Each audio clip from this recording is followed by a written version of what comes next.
As my darling son, who's in the next room, just noted, ah, yes, I'm doing the podcast. Yes, I am doing the podcast because why? Because it's Monday night and it's Toronto, and that means only one thing. It means this is the Toronto Beer Podcast, and my light's a little wonky and a little too yellow.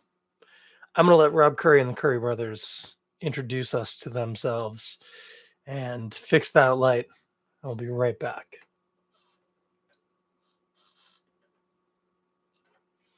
Yeah, that's better. That's a better lighting solution. Oh, it's a little hot now, making my forehead burn out with light. There we go. That's the one. Now we're set up.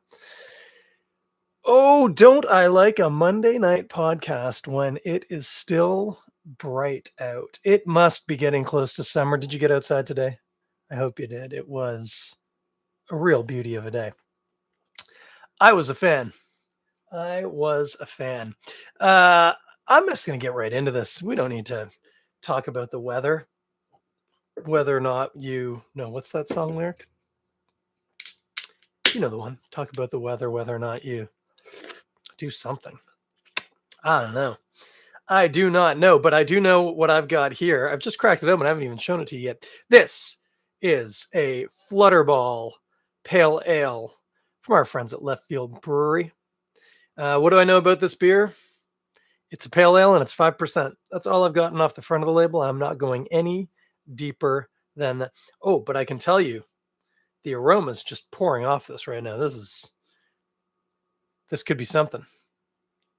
I was expecting sort of a stock North American pale ale. Oh, I'm not doing it for the kids. Kids, can you? Oh, and I've hit my mic. Oh gosh, kids, I'm so sorry. Kids, if you're watching at home, don't be like your Uncle Chris. Oh, and I accidentally just poured some on my crotch. Well, worse things have happened. What do we got here? Well, I've been boasting about how clean my glassware has been recently. This is not winning any awards for that tonight, but that's okay. A little bubbly on the old glass walls there, but you know what they say: bubbles who live in glasses shouldn't complain about water scale. Something like that. Hey, let's drink this beer. Flutterball Pale Ale. Here we go. Stick the old nose in. Oh yeah. Oh, okay. Oh my gosh. Okay. This is white winey. Yeah. I'm getting hits of like tangerine and what's that? It's in white wine. It's not literally in white wine. They're orange and they're covered in like paper. They're gooseberries. Yes, that's what they are. You ever see a gooseberry? It's like a tomatillo. It's covered in papery leaves, and you have to peel those back, and then there's this delightful little orange berry. Oh man, it's very floral, which, let's be honest, gooseberry kind of hits on some floral notes too. Oh, there's something in that hop. I can smell it. I just can't put a finger up my nose on it.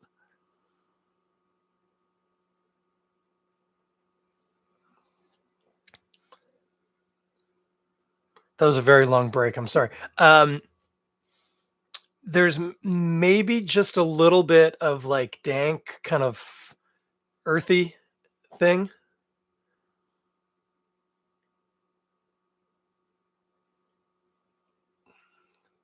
Like I'd said tangerine. I think I'm going to loosen that out to just be kind of tropical.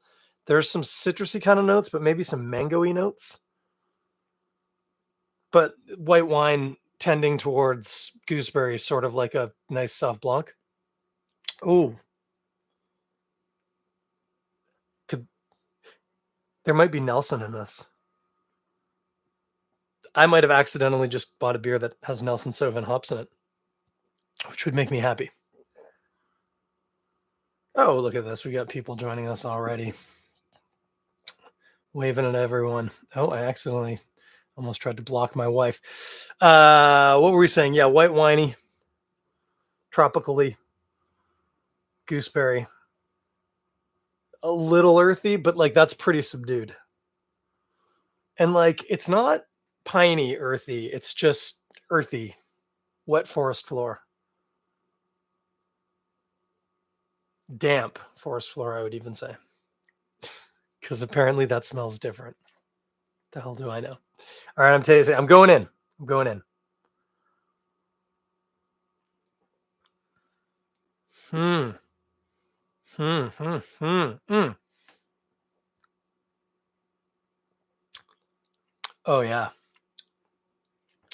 Oh, that's. I don't think Ben Johnson would like this beer. Not enough bitterness, I think, for Old Man Johnson, but I love this. Okay. Standout thing on the first and second sip and about to be the third. Mm. Before I talk about anything else, mouthfeel. Creamy, velvety. Almost definitely oats in here. No, there's definitely oats in here. There's also wheat in here. Not wheat tangy, quite, but wheaty. Nice, creamy, smooth, density, but it's not heavy. It's weird. It's great. Mm. Carbonation is so, oh, I don't know, just perfect. It's not prickly. It's just nicely, lightly carbonated.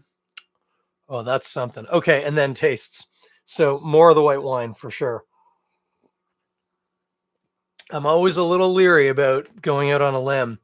Nelson's used so infrequently these days.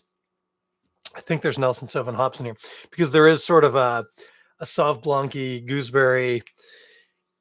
It's less tropically on the palate, to be honest with you.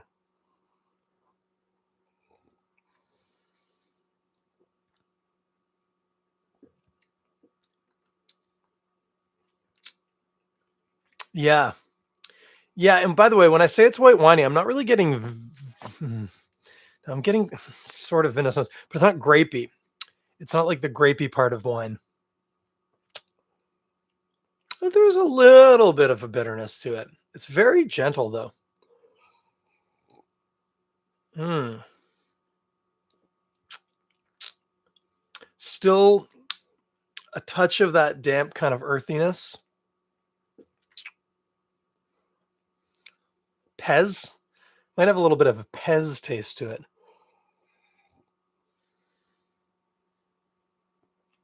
which is interesting because one of the key flavors in Pez is like citric acid. Like I said, the tropically thing actually isn't as evident on the palate, but maybe that is it, is the Pez. But with that creamy mouthfeel, it's kind of kicking some Pez at me. Could be. Definitely still gooseberry though, which is why I'm so set on there being Nelson in here.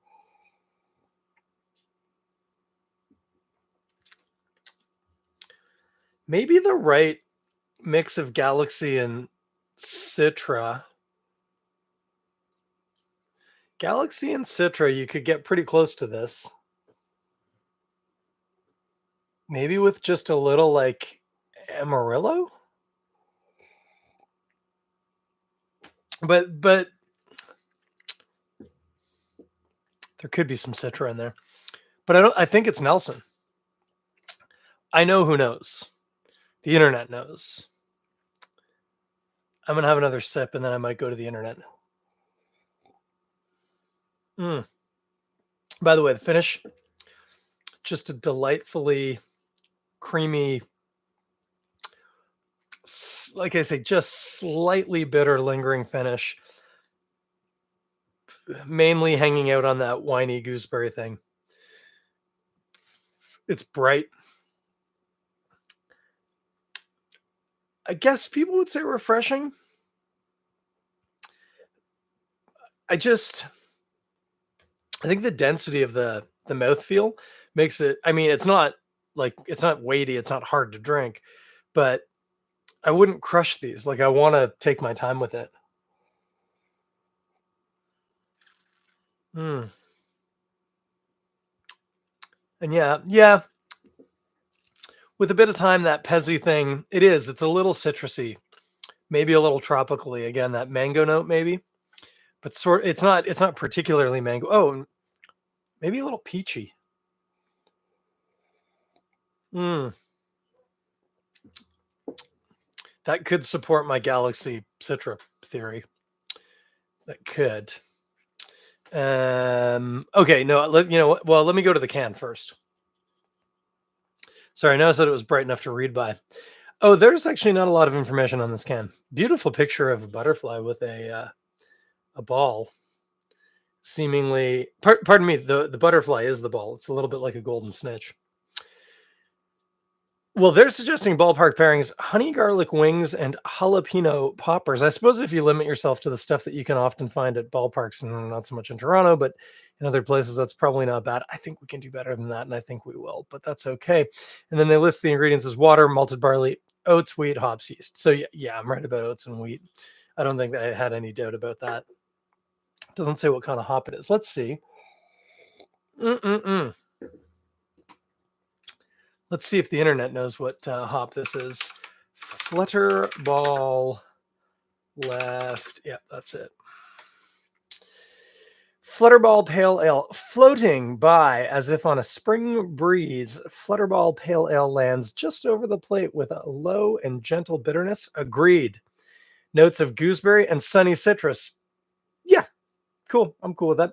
And just a touch of sweetness. Sure. It's funny when I was saying floral, I kept thinking almost like wildflower honey, but I kept thinking it's not that sweet, but it's got a little bit of that maybe. Aha! Huh. Don't be fooled though. Like its namesake pitch, this hazy pale ale packs a knuckleballs punch of juicy, fruity flavors thanks to Nelson Sauvin, Amarillo, and Centennial hops. So not Citra, but there's some Centennial in there, and Nelson and Amarillo. Nice. Really, really nice stuff. Oh yeah. Oh, I like this a lot. I'm glad I bought a couple. This is tasty beer. Um, I wonder. It just says pale ale. This is East Coast or New England. I think. I mean, it's only clocking in at 5%, which for a pale ale is actually in the middle. It's fine, um, but definitely there's a touch of bitterness, but it's mostly aromatics. And again, that creamy, velvety mouthfeel. Man, this is tasty beer. This is some good stuff. Now, for food, they suggested honey garlic wings or jalapeno poppers. The jalapeno poppers I'm having a little bit of trouble with.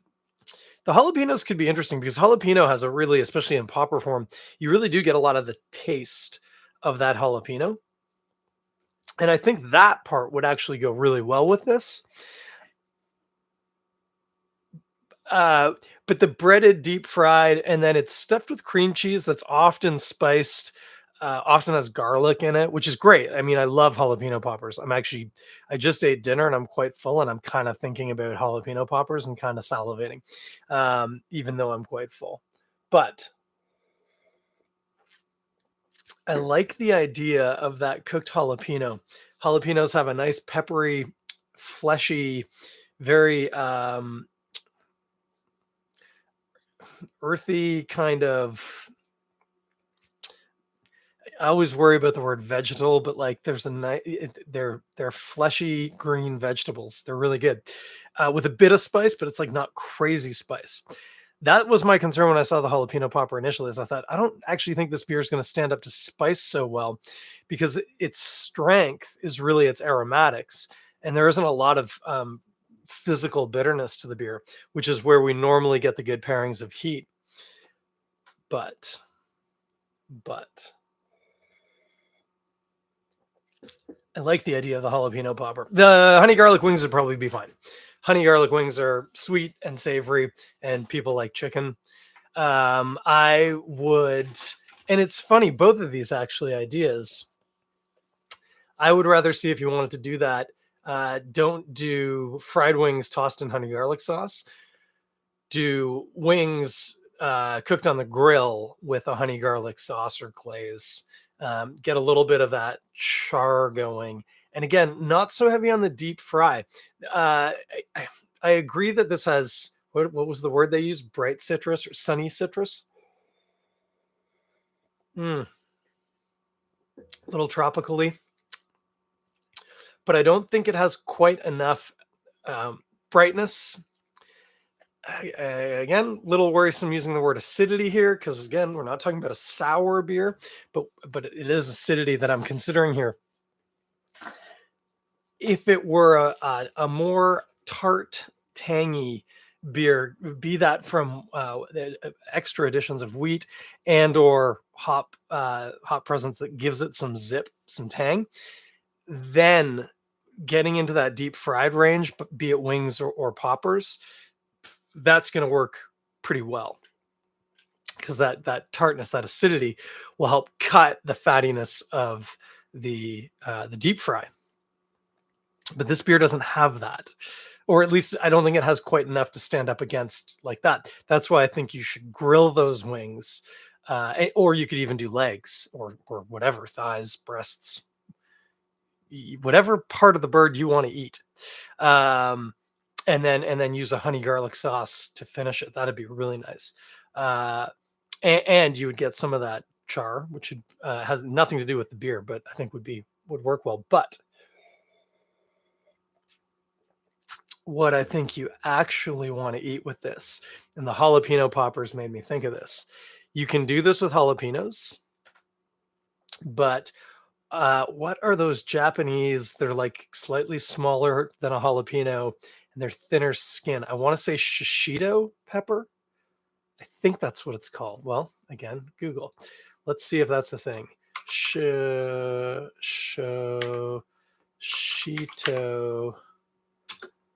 peppers. Shishito. Shishito. They look like wrinkled, thin-skinned jalapenos, but they're not super spicy. And what you're going to do with these guys, shishito, that's shishito, shishito peppers. What you're going to do with these, and where they really shine, is blister them. You can do it on a barbecue, especially if you're doing those bits of chicken. That'd be fine.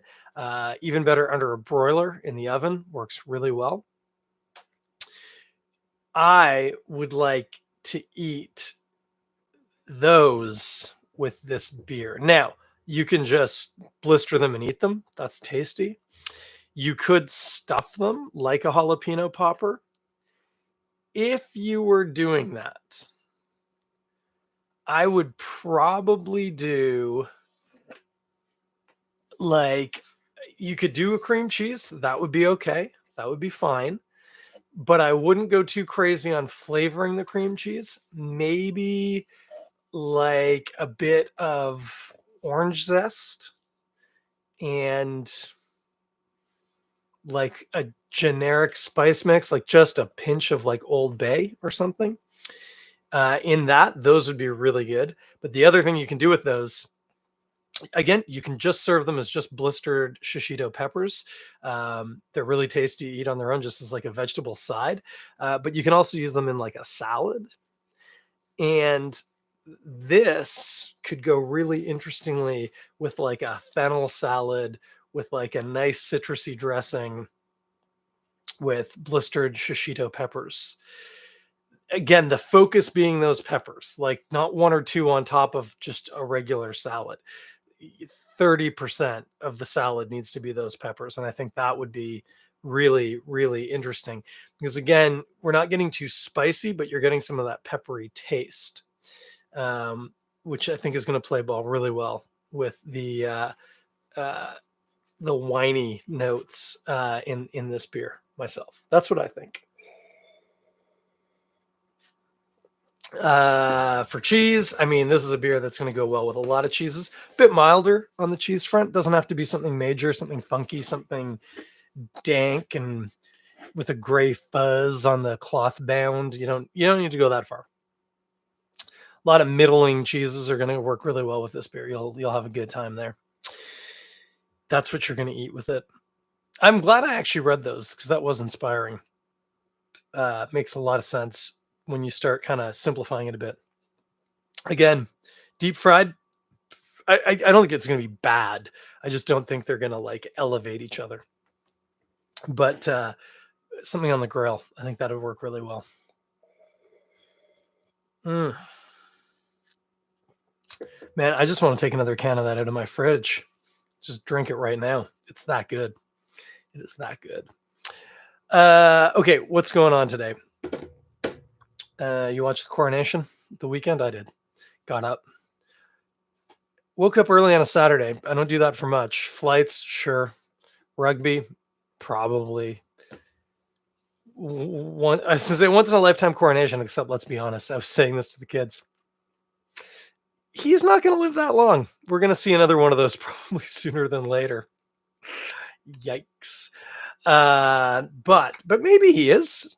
I don't want to kill Charles III off that quickly. But yeah, what a lot of pomp and circumstance. I almost said what a bunch of pomp and circumstance.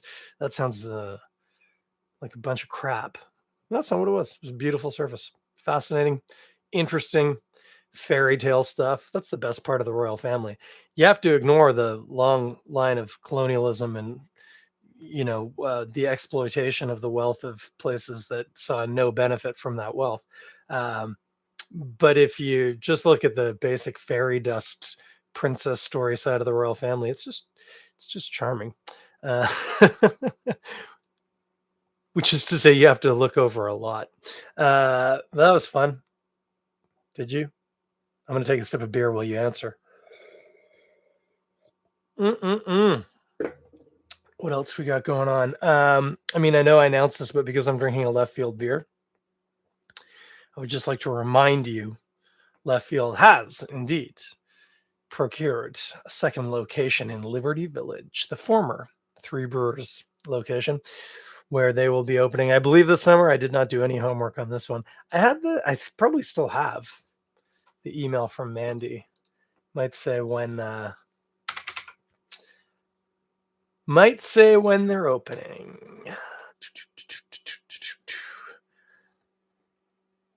Let's see.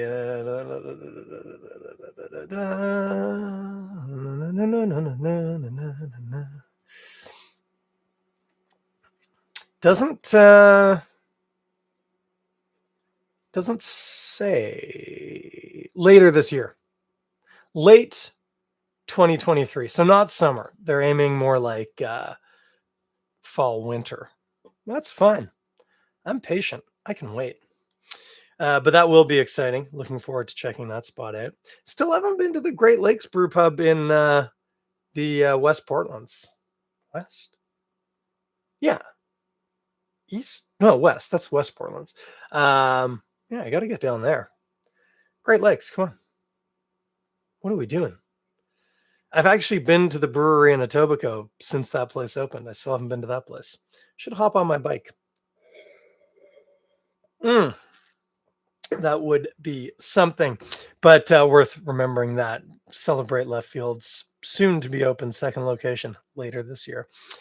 And what else? Rugby's starting. Got our season opener. By we, I mean the club I play for, as opposed to the Arrows, who have been playing since like March. They have to play most of their games at first in the States because it's too cold up here. But no, Balmy, we've got our season opener this weekend at our field. It's a home opener. Excited about that. What with being the defending champions and everything, we got a lot of work to do to maintain that. And funny enough, because of the nature of COVID and the way that happened with the season 2 years ago, we didn't actually win the McCormick Cup, which is what we won last year, as well as the Tubbs and G Gauge cup and like 2 plates because all 4 teams won. But no, 2 years ago in 2021, it was a shortened season, and so we won the Marshall Cup. I don't know. It was a different trophy, but we won that too. Uh, Not really going for a three-peat technically this year, but it does kind of feel like we're going for a three-peat. So we're excited about that. You want to come down and watch some local rugby? It is free and a ton of fun, and the weather looks great on Saturday. Come on down to Tubbs and G Gage Field. You can check out Balmy Beach Rugby on Instagram. Get the full schedule there because I couldn't tell you off the top of my head when the games are. They'll be in the middle of the day. That's when they normally are.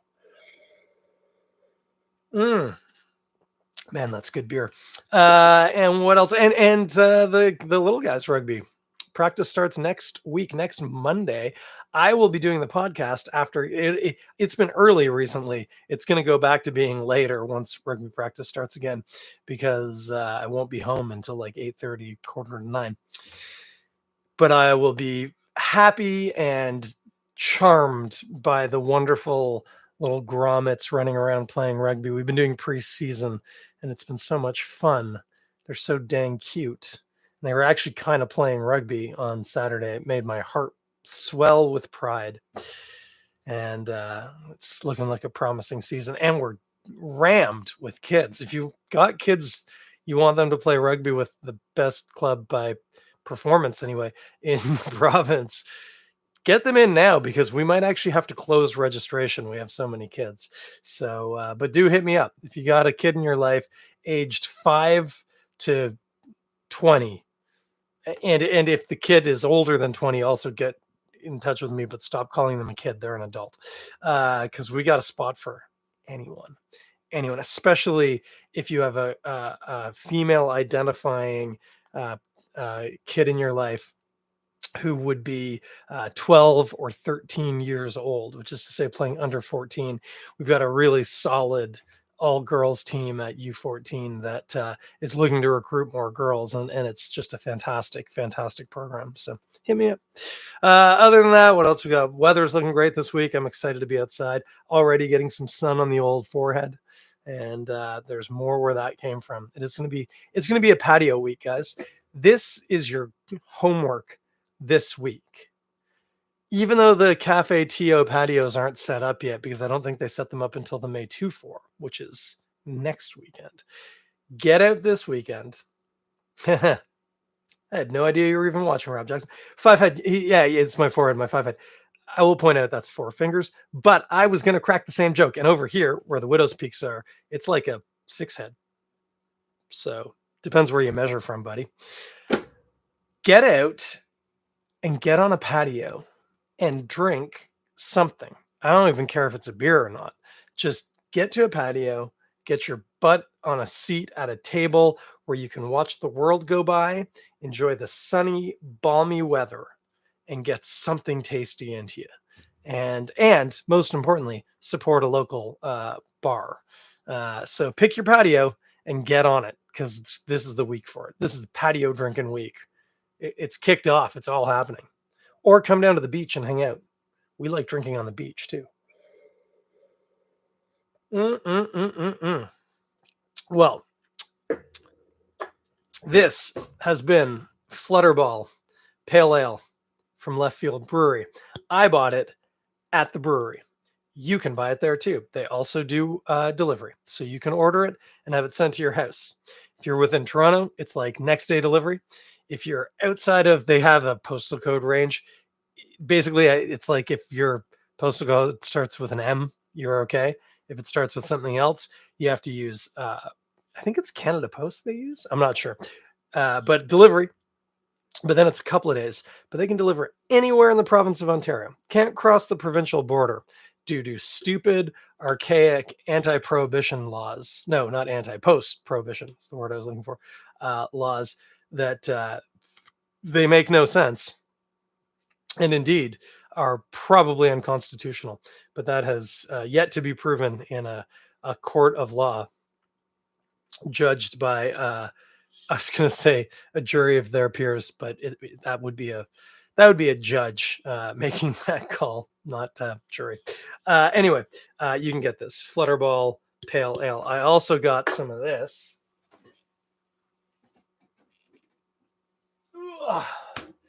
This is Pina Power. Oh, look, Ben Johnson's here. And I was talking about you earlier, Ben Johnson, but you missed it. This is a pineapple IPA. This is very, very, very good as well. A bit juicier, obviously. A bit more of that tartness. This is one where spicy and deep fry is going to work. I wonder what they say. They say the ballpark pairings would be tacos al pastor and orange creamsicle. Guys, this was the one that was desperate for spicy wings, especially honey garlic or something with some tartness to it. Anyway, and I'm out of it now because I drank it all. But if you checked out, they have ice cold beer with lime. So it's like ice cold beer with lime. I mean, it literally does what it says on the can. It was really good. To be honest with you, I was a little skeptical because I'm not typically a lime in my beer kind of guy. Like I'll chuck a lime in a Sol on Cinco de Mayo, which I didn't do this year, but I would.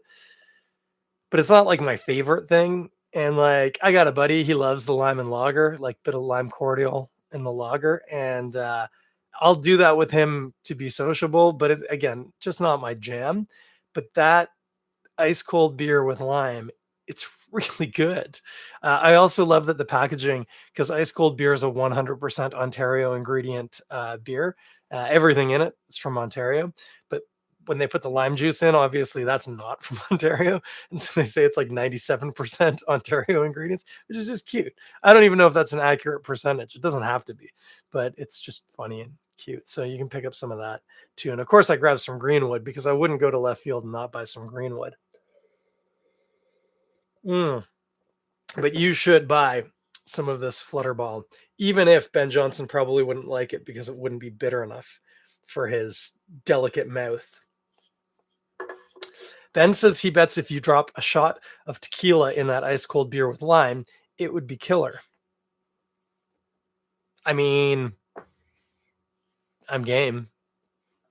Tequila's not something I keep in stock, although, like I said, we didn't do Cinco de Mayo this last week. This past, on the 5th, which was 3 days ago. We were gonna do dinner on Saturday with friends of ours who are from California. They love the whole thing, and it was gonna be Ces de Mayo, um, which is like the opposite of Cinco de Cuatro. But then they couldn't. They had a dance recital. Anyway, it's a long story, and so we're actually doing it this Saturday, and it's Trece de Mayo. Except now we're calling it Tracy de Mayo because when one of the people in the group chat used Siri. Siri does not do well with non-English language. Siri also does not do well with accents, but that's a whole nother story. Uh, but Siri heard Trece de Mayo and decided that that was Tracy de Mayo. So we're celebrating Tracy de Mayo. Tracy de Mayo sounds like a soap opera character. Mm. Anyway, we'll have some.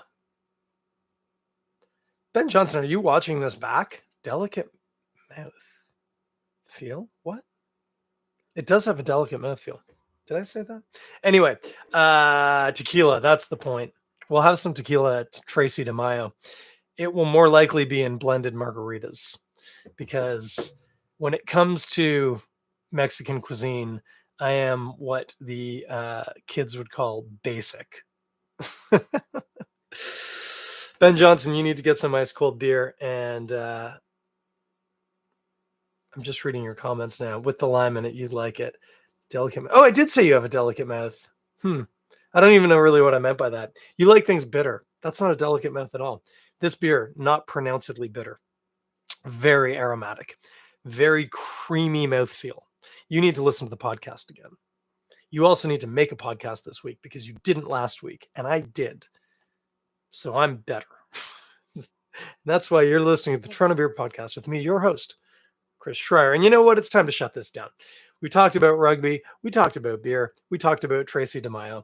And golly, didn't we have a good time? Sure we did. I'll be back next week. Yeah. That's all I got to say about that. I don't know. Oh, hot take. Ben Johnson is teasing that he has a good guest lined up too, and it ain't me.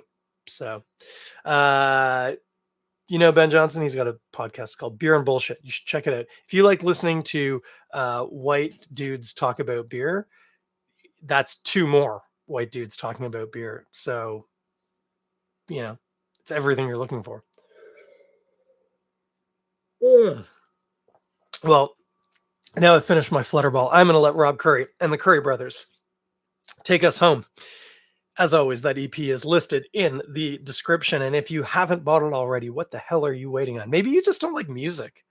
Hey, if you don't like music, that's fine. I mean, it's weird, but it's fine. But if not, check out the link because it is a banger. The whole EP is a banger. Was it a Halloween song? Yeah. He sent me a Halloween song. Amazing. I love their aesthetic. I love their vibe. It speaks to me. So check out Rob Currie and the Currie brothers. This song is Link Ray Gun, and I will talk at you next Monday. Have a good week. Have a good night. Bye.